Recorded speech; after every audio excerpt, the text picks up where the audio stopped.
Duke Adrian Sinclair was tired of the endless charade of aristocratic life. The masquerade ball at his estate was yet another event where every interaction felt calculated, every guest more interested in his title than his character.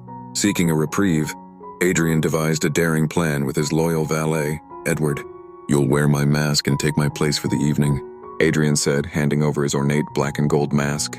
"I'll dress as a commoner and finally enjoy the night without pretense." Edward hesitated but nodded. "As you wish, Your Grace. But be careful. These games have a way of complicating things."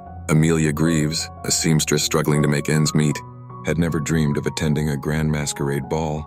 But when her friend Charlotte, a maid at the Sinclair estate, smuggled her an invitation and a borrowed gown, Amelia couldn't resist.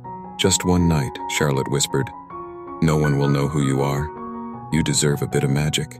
Donning a simple yet elegant mask, Amelia arrived at the ball with wide eyes, taking in the opulence of the Duke's estate. She promised herself she'd keep to the edges of the crowd, but fate had other plans.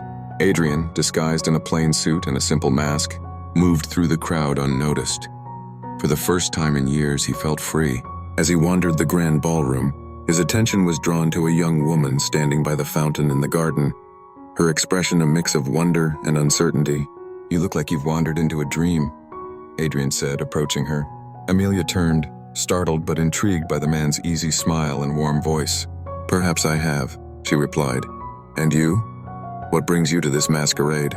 "Curiosity," Adrian said, "and perhaps the hope of meeting someone unexpected." They talked for hours, their conversation flowing effortlessly. Adrian was struck by Amelia's wit and intelligence, while she was charmed by his humility and kindness, qualities she hadn't expected at such a grand event. Neither revealed their true identities, and yet they felt they'd shared more of themselves than they had with anyone else. As the clock struck midnight, Adrian took her hand. "May I have this dance?" Under the glow of lanterns, they danced, the world fading away as they moved together. The evening ended too soon. Amelia, fearing discovery, pulled away. "I should go. Will I see you again?"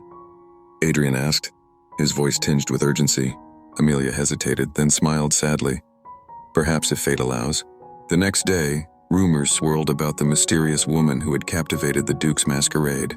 Adrian, still thinking of Amelia, decided to investigate, despite knowing she might not be of noble birth.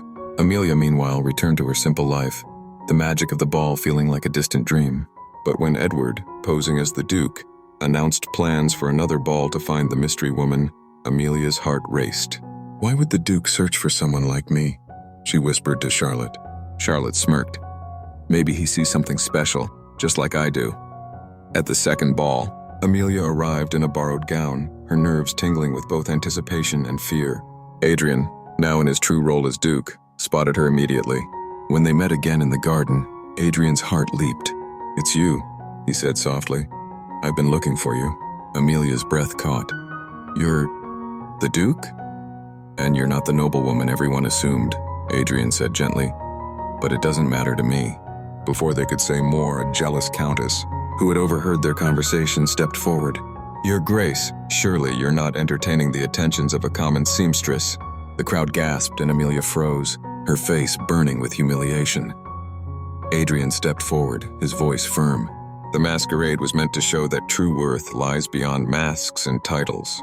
Amelia is the most remarkable person I've ever met, and I will not let prejudice deny what I've found in her." Despite whispers and disapproval, Adrian courted Amelia openly, breaking tradition and earning the loyalty of those who admired his bravery. Amelia, though overwhelmed, found strength in Adrian's unwavering support. In time, Amelia's warmth and intelligence won over even the most skeptical members of society. At their wedding, Adrian presented her with a simple, gold-etched mask. "It's a reminder," he said, "of the night I met the woman who showed me the beauty beneath the surface." Together, they built a life filled with love, laughter, and the courage to defy expectations, proving that the heart always sees beyond the mask.